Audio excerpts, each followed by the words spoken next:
Attorney, paano kaya kung bawiin ko lang yung not guilty plea ko?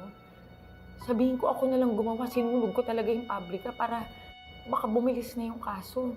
Okay na. Not guilty plea ka na, ate.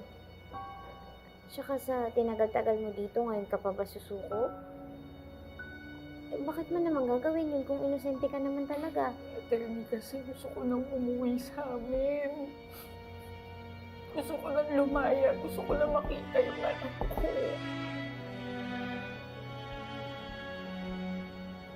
Hindi naman kasi dapat ako nakakulong dito eh. Si Sir Danny dapat ang nandito, pero dahil wala akong pera, ako nandito ngayon.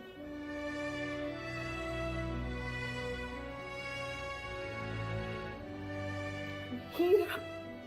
Hirap maging mahirap sa bansang to. Ate, ilalaban natin to. Gagawa natin ng paraan.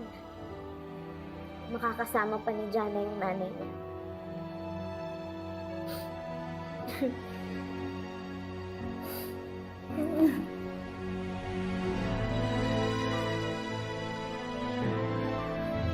25 years na po akong electrician. 5 years na ako nagtatrabaho para kay Sir Danny.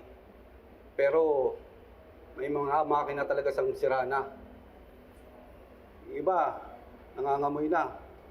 Umuusok na nga yung iba dahil sa overheat. Hindi niya pa rin pinapalitan. Puro remedyo lang yung pinapagawa niya sa amin. Minsan nga, siya na yung nagkukumpi ng mag-isa kahit hindi naman siya electrician.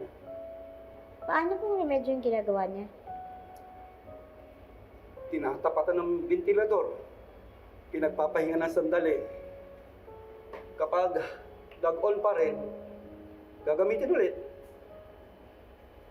Hindi niyo mo ba sinuggest kay Mr. Yuso na ipagawa na yung mga makina niya?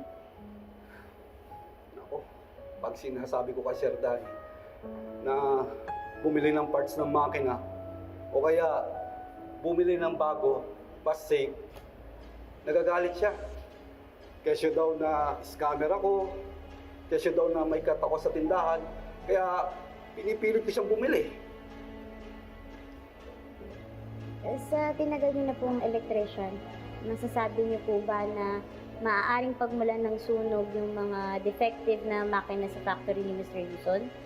Lahat ng dinadaluyan ng kuryente, kapag hindi to well-maintained, maaaring pagdulutan to ng sunog.